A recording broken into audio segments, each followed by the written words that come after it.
जय हिंद साथियों, स्वागत है आप सभी लोगों का एक बार फिर से आपके अपने चैनल जनकवि स्टडी हब में। आशा करता हूं कि आप सभी लोग अच्छे होंगे और बिल्कुल अच्छे से आप लोगों की प्रिपरेशन चल रही होगी। अभी के इस सेशन में हम लोग यहाँ पर हिस्ट्री को कवर करने वाले हैं और हिस्ट्री के अंतर्गत हमने सबसे पहले शुरू किया है एनिसेंट हिस्ट्री को। और एनिसेंट हिस्ट्री के अंदर जिस टॉपिक को हम सबसे पहले जिस अध्याय को हम सबसे पहले पढ़ रहे हैं उसका नाम है सिंधु घाटी की सभ्यता का। अब देखिए दोस्तों, मैं आप लोगों को एक चीज़ बता देना चाहता हूँ कि 4 पार्ट जो हैं वीडियो के सिंधु घाटी की सभ्यता के, वो मैं आप लोगों के बीच पहले ही अपलोड कर चुका हूँ। 4 क्लास हमारी अभी तक हो चुकी है और जो ये हमारी सिंधु घाटी की सभ्यता की जो आज ये क्लास हो रही है, ये 5वीं और आखिरी क्लास होगी। इसके अंदर हम लोग एक तो हड़प्पा सभ्यता के नगर नियोजन को जानेंगे, यहाँ की सामाजिक स्थिति को हमने यहाँ पर जानना है। उसके अलावा हम लोग यहाँ पर यहाँ के धार्मिक पक्षों के बारे में चर्चा करेंगे, इनके खान पान कैसा था उसके बारे में चर्चा करेंगे और सिंधु घाटी की सभ्यता के पतन के पीछे क्या कारण थे उन सभी की विस्तृत रूप से हम यहाँ पर चर्चा करने वाले हैं। ये वीडियोस दोस्तों आप लोगों के जो एग्ज़ाम होने, चाहे वो यूके ट्रिपल एससी आयोजित करवाए चाहे यूके पीएससी आयोजित करवाए, दोनों को ध्यान में रखते हुए बनाए जा रहे हैं और बिल्कुल डिटेल से आपको यहाँ पर हिस्ट्री करवाई जा रही है। जो लोग चैनल पर नए आए हैं वो कृपया चैनल को सब्सक्राइब कर ले, जिससे जो वीडियोस मेरे द्वारा आप लोगों तक पहुंचाई जाती है वो नियमित रूप से पहुंच सके। इसलिए आप लोगों का चैनल को सब्सक्राइब करना बहुत ज़्यादा ज़रूरी है। उसके अलावा जो आपके दूर दराज क्षेत्र के जो साथी हैं, जो लोग बड़े बड़े कोचिंग संस्थानों में नहीं जा पाते हैं किसी कारणवश और घर पर ही सेल्फ स्टडी करना चाहते हैं और वीडियोस यूट्यूब की मदद से पढ़ना चाहते हैं, उन लोगों तक इस कंटेंट को ज़रूर पहुंचाने का आप लोग काम करिए। दोस्तों, जो इस क्लास की पीपीटी होगी वो मैं आप लोगों को डिस्क्रिप्शन बॉक्स में प्रदान कर दूंगा। तो बिना समय ज़्यादा गंवाए हुए हम शुरू करते हैं दोस्तों आज की क्लास। तो आप लोग अपने पास नोटबुक रख लीजिए, पेन रख लीजिए। जो चीज़ आप लोगों को लगेगी कि हमें नोट करनी है अभी तत्काल, उसे आप लोग नोट कर लेना। बाकी आप लोगों तक मैं ये पीपीटी पहुंचा दूंगा और उसके बाद आप इजीली इसके नोट्स आराम से बनाते रहना। चलिए दोस्तों, शुरू करते हैं। हड़प्पा सभ्यता का नगर नियोजन आज हमने पढ़ना है। तो देखिए, ये एक तस्वीर मैंने आप लोगों के बीच लाई है गूगल की मदद से। तो देख सकते हैं आप लोग कि जो ये सिंधु घाटी की सभ्यता थी, ठीक है, तो कुछ इस तरीके से यहाँ पर जो घर हैं, जो रास्ते हैं, ठीक है, जो व्यवस्था है, जो सही ढंग से नगरों को नियोजित किया गया है, तो ये आप लोग पूरी तरीके से देख सकते हो। अगर आपसे पूछा जाता है दोस्तों कि जो यहाँ का नगर नियोजन था वो किस प्रकार का था, तो आप सबसे पहले ये बात ध्यान रखना कि यहाँ का जो नगर नियोजन था वो जाल नुमा या ग्रिड नुमा था। ठीक है, आप लोगों को ध्यान रखना जो नगर बसाया गया था वो किस टाइप से बसाया गया था, वो जाल नुमा या ग्रिड नुमा था, यानी कि इस टाइप से। ठीक है, इस टाइप से आप समझ सकते हो बिल्कुल। ठीक है, एक जाल नुमा ढंग से इसको क्या किया गया था, व्यवस्थित किया गया था। चलिए अब देखिए, आगे देखिए, हम क्लास की शुरुआत करें उससे पहले हम लोग आज की जो मोटिवेशन लाइन है हमारी, मनुष्य को हमेशा मौका नहीं ढूंढना चाहिए क्योंकि जो आज है वही सबसे अच्छा मौका है। आप लोग सिर्फ आज पर फोकस कीजिए, जो आज आपके सामने है। ठीक है, आज को आप बेहतर बनाइए। अगर आपका आज बेहतर होगा तो डेफिनेटली है कि आप लोगों का कल भी बेहतर होगा। तो दोस्तों, सिर्फ आज पर आप फोकस कीजिए, अपने हर आने वाले दिन के लिए, अपने आज के दिन के लिए आप लोग प्री प्लानिंग जरूर करिए कि आज मैंने कितना पढ़ना है, क्या करना है और किस तरीके से मुझे ज़्यादा से ज़्यादा आउटपुट प्राप्त हो सके। उस तरीके से आप लोग अपनी स्ट्रेटजी बनाएं, अपनी रणनीति बनाएं। अब देखिए दोस्तों, आगे की बात हम करते हैं। अगर हम बात करें जो ये सिंधु घाटी की सभ्यता है, तो ये प्रथम नगरीय सभ्यता है। ठीक है, आपसे पूछा जाएगा कि सिंधु घाटी की सभ्यता कैसी सभ्यता है, तो आपको बताना है ये प्रथम नगरीय सभ्यता है। उसके अलावा ये कांस्य युगीन सभ्यता है। बिल्कुल अच्छे से आप लोगों को दिख रहा होगा दोस्तों पीपीटी के माध्यम से। तांबा व टिन से मिलकर जो है दोस्तों वो कांसा बनता है। ठीक है, कई बार आपसे पूछ भी लिया जाता है कि जो ये हड़प्पा सभ्यता है ये किस प्रकार की सभ्यता थी, तो ये आपकी कांस्य युगीन सभ्यता थी, क्योंकि इस टाइम पर, ठीक है, इस टाइम पर जो यहाँ के मनुष्य थे उनके द्वारा सबसे ज्यादा कांसे का प्रयोग किया गया था। उसके अलावा दोस्तों जो ये सभ्यता है ये आद ऐतिहासिक काल को, ठीक है, किस काल को प्रदर्शित करती है, आद ऐतिहासिक काल को रिप्रेजेंट करती है।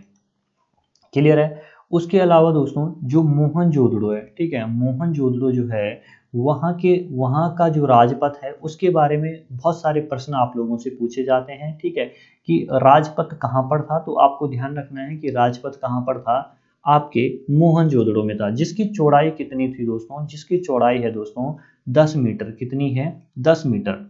उसके अलावा अन्य नगरों की जो सड़कें थी, ठीक है, ये राजपथ हैं, ठीक है, अन्य नगरों की अगर हम सड़कों की चौड़ाई की बात करें तो वो 2.75 से लेकर लगभग 3.6 मीटर तक थी। क्लियर है। जो गलियां होती थी दोस्तों, जो इस सिंधु घाटी सभ्यता के टाइम की जो गलियां थी उनकी जो चौड़ाई थी वो 1.8 मीटर थी। क्लियर हो गई बात। हमें ये जितने फैक्ट हैं दोस्तों ये बहुत एग्जाम के लिए बहुत उपयोगी है, चाहे ये वाला कांस्य युगीन सभ्यता वाला हो चाहे प्रथम नगरीय सभ्यता की बात हो, तो ये फैक्ट बिल्कुल आप लोगों को अच्छे से अपनी कॉपी में नोट डाउन करने हैं जब मैं आप लोगों को पीपीटी प्रदान कराऊंगा। अभी सिर्फ आप लोग अपनी नज़रें इस वीडियोस पे जमा के रखिए और बिल्कुल सिर्फ समझने का प्रयास कीजिए। क्लियर है। राजपथ जो था दोस्तों, आपसे पूछा जाएगा कि राजपथ पक्की ईंटों से निर्मित था कि राजपथ कच्ची ईंटों से निर्मित था, तो आप बताओगे कि जो राजपथ था, ठीक है, ये पक्की ईंटों से निर्मित था। उसके अलावा दोस्तों और प्रश्न पूछा जाता है कि कालीबंगा में, ठीक है, कालीबंगा में जो आंगन था, ठीक है, वो कैसी ईंटों से, ठीक है, निर्मित था, तो आप बताना ये पक्की ईंटों से निर्मित था। ठीक है। उसके अलावा आप लोगों को एक और फैक्टर ध्यान रखना है दोस्तों, सिर्फ कालीबंगा ही ऐसा स्थान था जो पक्की ईंटों से था, लेकिन जो बाकी की जगह के जो आंगन थे वो कच्ची ईंटों से निर्मित थे।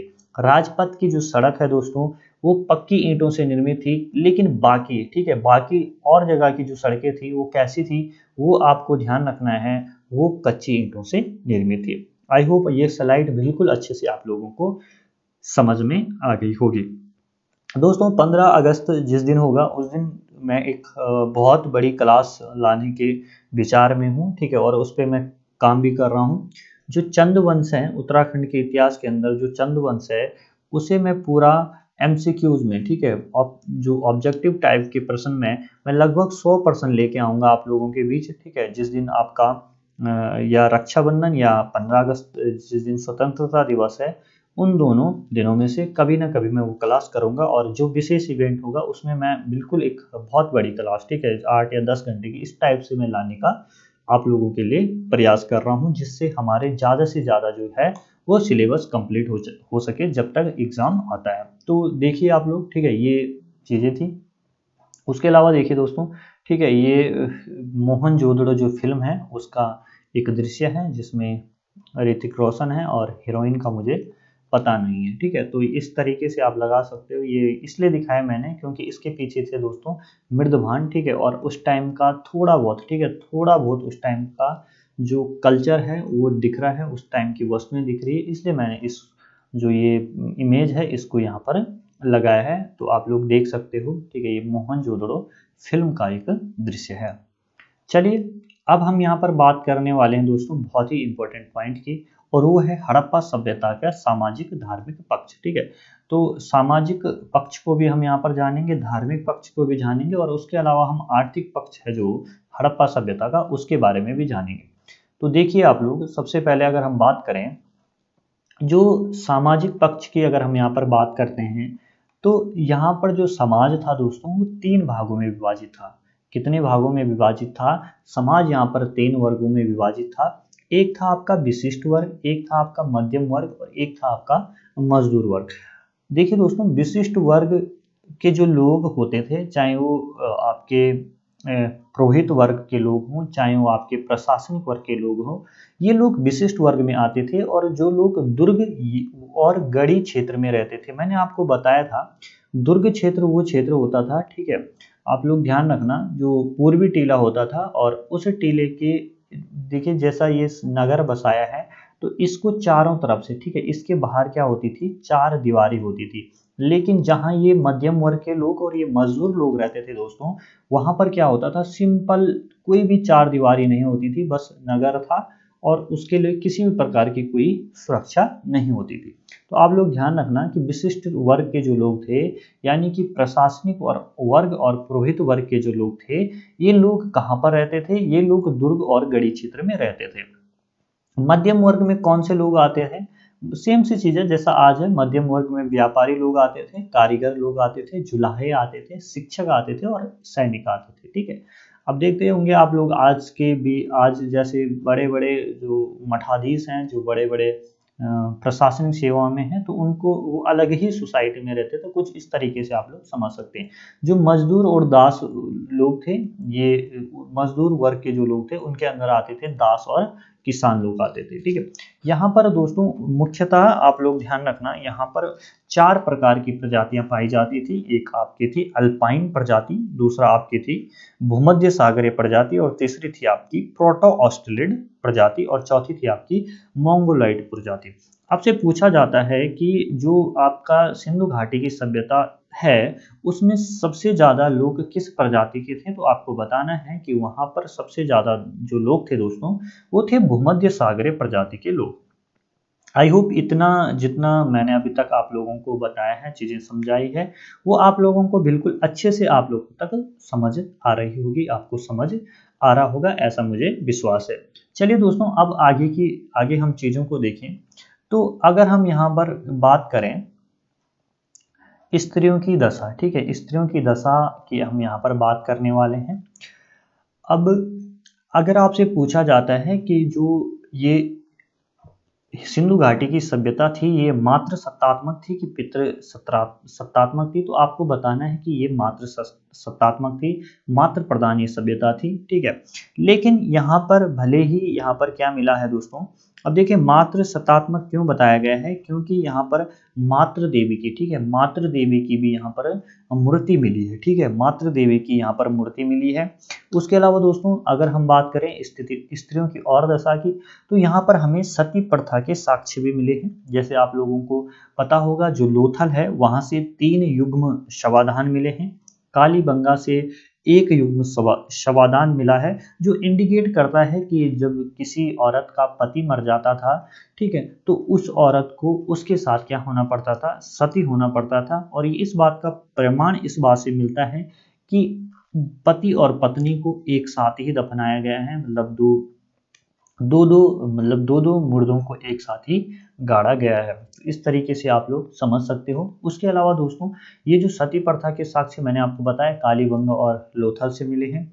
बात करें दोस्तों इनके खान पान की, तो ये शाकाहारी भी थे और मांसाहारी भी थे। और बहुत ही इम्पोर्टेंट फैक्ट आ जाता है यहाँ पे, और रेड भी किया हुआ है मैंने ये, मिठास के लिए, ठीक है, आपसे पूछा जाएगा कि मिठास के लिए जो हड़प्पा वासी थे वो किस चीज़ का प्रयोग करते थे, यानी कि जैसे हम लोग आज मिठाई के लिए बर्फी या और लड्डू और कुछ मिष्ठान का यूज करते हैं, तो उस टाइम के लोग मिठास के लिए किस चीज़ का यूज करते थे, शहद का प्रयोग करते थे। अब बात करते हैं दोस्तों वेशभूषा की। अब देखिए वेशभूषा देखिए तो ये सादे और कढ़ाईदार दोनों प्रकार के वस्त्र पहनते थे। मोहनजोदड़ो में, ठीक है, मोहनजोदड़ो से दोस्तों एक तीन पतिया शॉल ओढ़े एक योगी ध्यान मग्न हुए हैं, इसके साक्ष्य प्राप्त हुए हैं, ठीक है। तो एक तीन पतिया शॉल ओढ़े एक योगी जो ध्यान मग्न है, उनकी साक्ष्य हमें कहाँ से मिले हैं, तो मोहनजोदड़ो से हैं। तो ये आप देख सकते हो, आप ये मत बोलना कि ये मोदी जी है, अब ठीक है, मोदी जी नहीं है, ये सिंधु घाटी की सभ्यता का एक मूर्ति है जिसको हम लोगों ने यहाँ पर लगाया हुआ है। भले ये मूर्ति थोड़ा सा टूटी फूटी है, लेकिन इसमें आप लोग ये शॉल ओढ़े जो ये व्यक्ति है, तो इसमें देख सकते हो ये 3 पतिया शॉल है और इसमें क्या की गई है, कढ़ाई की गई है। बात करें दोस्तों तो कालीबंगा से हाथी के दांत की चूड़ियाँ प्राप्त हुई है, ठीक है। तो ये इसका यूज ये किस में करते थे, यहाँ के लोग आभूषण में करते थे, ठीक है। आभूषण के तौर पर हाथी के दांत की चूड़ियाँ ये प्रयोग में लाते थे। आई होप दोस्तों इतनी चीज़ें, ठीक है, इतनी चीज़ें आप लोगों को बिल्कुल अच्छे से समझ में आ गई होगी। अब देखिए दोस्तों, अब यहाँ पर हम बात करने वाले हैं हड़प्पा सभ्यता वासियों का आर्थिक जीवन के बारे में। तो आर्थिक जीवन की जब भी हम दोस्तों यहाँ पर बात करेंगे तो सबसे पहले एक चीज़ जरूर आएगी कि जो ये लोग थे ये क्या करते थे, कृषि तो करते थे, ठीक है। तो साक्ष्य किस किस के प्राप्त हुए हैं यहाँ से, गेहूं, जौ, कपास, तरबूज, खरबूज, इन सब, मटर, राई, सरसों, वो तेल, इन सब की ये क्या करते थे, खेती करते थे। अगर अब देखिए प्रश्न कैसे पूछे जा सकते हैं, जौ के, ठीक है, पूछेगा आपसे जौ के साक्ष्य कहाँ से प्राप्त हुए हैं, तो आप कहोगे कि बनवाली से प्राप्त हुई है। चावल के कहाँ से मिला है, लोथल से मिला है। ये बहुत इंपॉर्टेंट है दोस्तों। आपसे पूछा जाएगा कि धान की भूसी, ठीक है, धान की भूसी जो है उसके साक्ष्य हमें कहाँ से मिले हैं, तो आप बताना रंगपुर से मिले हैं, ठीक है। उसके अलावा आपसे पूछेगा कि बाजरे के साक्ष्य, ठीक है, बाजरे के साक्ष्य हमें कहाँ से प्राप्त हुए हैं, तो आप बताओगे कि लोथल से प्राप्त हुए हैं। रोगी, ज्वार, कोदो, ठीक है, ये कहाँ से मिले हैं, तो ये मिले हैं रोजदी से, ठीक है। रोजदी नामक स्थान है जो पाकिस्तान के अंदर पड़ता है, यहाँ से हमें क्या मिला है, यहाँ से हमें रोगी, ज्वार, कोदो के साक्ष्य प्राप्त हुए हैं। आई होप दोस्तों ये सब चीज़ें आप लोगों को बिल्कुल अच्छे से समझ में आ गई होगी। अब देखिए दोस्तों, उसके अलावा आपसे पूछा जाएगा, ये आप लोग देखिए, ये मोहनजोदड़ो से, ठीक है, जिस मातृ देवी की मूर्ति की हम बात कर रहे थे, तो ये है मातृ देवी की मूर्ति जो मोहनजोदड़ो से हमें प्राप्त हुई है। ये मनोरंजन के लिए क्या क्या करते थे, यानी इंटरटेनमेंट के लिए क्या क्या करते हैं, जैसे हम लोग आज क्या करते हैं इंटरटेनमेंट के लिए, कभी हम इंस्टा चलाते हैं, कभी फेसबुक चलाते हैं, कभी टीवी देख लेते हैं, कभी क्रिकेट देख लेते हैं, कभी हम लोग सिनेमा देख लेते हैं, कभी कहीं पर घूमने चले जाते हैं। तो ये लोग क्या करते थे, इनका जो एंटरटेनमेंट का जो माध्यम था वो था आपका, जैसे शिकार खेलते थे, मछली पकड़ना इनका एक मनोरंजन का साधन था। उसके अलावा पशु पक्षियों को ये लड़ाते थे, जैसे दो मुर्गे ले लिए, लड़ा लिया दोनों को, ठीक है, खूब मजे लूट लिए उनके। उसके अलावा ढोल व मंजीरा बजाना, नृत्य करना, गाना गाना, ये सब इनके क्या थे, एंटरटेनमेंट के साधन थे। आई होप आप लोगों को बिल्कुल अच्छे से दोस्तों ये चीजें समझ में आ गई होगी। 2-3 बार आप पढ़ोगे, ठीक है, जो मैंने आपको निमोनिक भी बताए हैं पहले की क्लास में, वो आप लोगों को यूज करने, और इनको जो आप लोगों को टफ लगता है उसको रिलेटेड करके आप लोगों को ध्यान रखना है। उसके अलावा दोस्तों मातृ देवी की पूजा, पशुपति की पूजा, ठीक है, बैल पूजा ये लोग करते थे, जल पूजा, वृक्ष पूजा, पशु पूजा, नाग पूजा, अग्नि पूजा, मतलब ये सारे के सारे जो आज भी ट्रेंड में हैं, ये सारी चीज़ हमारे हड़प्पावासी करते थे। उसके अलावा देखिए दोस्तों, अगर हम बात करें, आई होप अच्छे से बिल्कुल रिकॉर्ड हो रहा होगा, थोड़ा सा देख लेता हूँ मैं। हाँ, बढ़िया चल रहा है। थोड़ा सा जो मैंने सुबह वीडियो रिकॉर्ड किया था जो एनटी के लिए था, नायब तहसीलदार वाला जो स्ट्रेटजी वाला वीडियो था, उसमें थोड़ा सा जो ये वेब कैमरा था वो अच्छे से काम नहीं कर रहा था, लेकिन अभी सब कुछ बढ़िया है जहाँ तक मुझे लगता है। अब देखिए दोस्तों, पशुपालन की हम यहाँ पर बात करते हैं। अब देखिए पशुपालन का कहाँ कहाँ पर महत्व था। अब देखिए पशुपालन से क्या होता था, जैसे कृषि कृषि में भी हेल्प होती थी, परिवहन हो गया, ठीक है, जैसे आप लोगों जैसे घोड़ा गाड़ी बनाने में, बैलगाड़ी बनाने में, क्रय विक्रय, ठीक है, क्रय विक्रय का भी आज भी पशुओं का क्या होता है, क्रय विक्रय होता है, तो काफी अच्छा माध्यम है ये। उसके अलावा भोजन के रूप में, ठीक है, भोजन के रूप में भी पशुओं का यूज होता है। उसके अलावा जानकारी यहाँ से गाय, बैल, भैंस, कुत्ता, बिल्ली, बारहसिंगा, ऊंट, गोटक, ठीक है, इन सब की क्या मिली है, जानकारी प्राप्त हुई है। उसके अलावा दोस्तों प्रमुख जो पशु था इनका एक श्रृंगी बैल था, और मोहनजोदड़ो है जो दोस्तों, वहां से हमें वृषभ पूजा के साक्ष्य मिले हैं, यानी कि बैल पूजा के हमें क्या मिले हैं, साक्ष्य मिले हैं। अगर हम शिल्प उद्योग की बात करें दोस्तों, उद्योग धंधे की बात करें हड़प्पा सभ्यता के, तो यहाँ से कपड़ा उद्योग, मृद भांड उद्योग, मनका उद्योग, सीप उद्योग, इन सभी के हमें क्या मिले हैं, साक्ष्य मिले हैं। अब ये आप लोग देख सकते हैं दोस्तों, मृद भांड क्या होते हैं, तो ये सारे के सारे जो आप लोगों को आपकी स्क्रीन में दिख रहे हैं ये मृद भांड है, और ये सारे के सारे हैं आपकी सिंधु घाटी की सभ्यता से। अब देखिए दोस्तों, काफी इंपॉर्टेंट सेक्शन आने वाला है।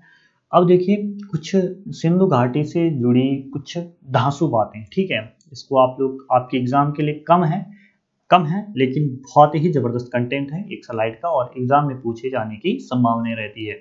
आपसे पूछा जाएगा कि हाथी के दाँत का पैमाना कहाँ से मिला है? ये लोथल से मिला है।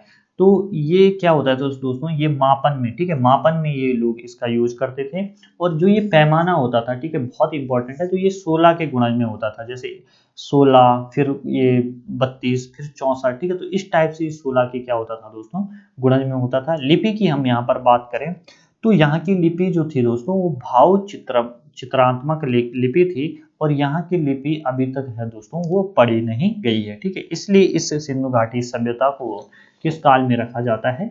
आदि ऐतिहासिक काल में रखा गया है। जिस दिन ये लिपि पढ़ी जाएगी उस दिन इसे ऐतिहासिक काल में रखा जाएगा। उसके अलावा दोस्तों चित्राक्षर, ठीक है, चित्राक्षर का प्रयोग किया गया इसमें 250 से 400 अक्षर इस लिपि में आप लोगों को देखने के मिलेंगे। उसके अलावा मूल चिन्ह इसमें 64 है।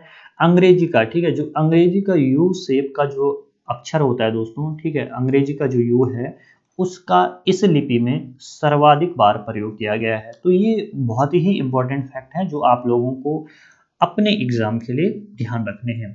तो आई होप इतनी चीज़ें आप लोगों को अच्छे से समझ में आ गई होगी। अब देखिए दोस्तों, अब हम यहाँ पर जो हमारी आखिरी स्लाइड है और हम पढ़ने वाले हैं मुहरों के बारे में।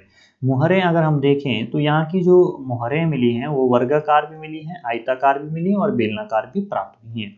अब देखिए दोस्तों, आपसे पूछा जाएगा कि ये मुहरें भाई थी तो ये किसकी बनी रहती थी? तो ये सैल खड़ी और कंचीली माटी, ठीक है, कांचली माटी जो रहती थी उससे निर्मित होती थी। और ये लिपि, ठीक है, जो ये लिपि थी दोस्तों ये कैसे लिखी जाती थी? ये बाएं से, ये दाएं से, ठीक है, दाएं से पहले बाएं, ठीक है, फिर इस तरीके से ये लिपि लिखी जाती थी, ठीक है। तो आप लोगों को ध्यान रखना है, आपसे पूछा जाएगा कि लिपि जो थी आपकी भाव चित्रात्मक जो लिपि थी वो किस टाइप से लिखी जाती थी? तो वो दाएं से बाएं की तरफ लिखी जाती थी।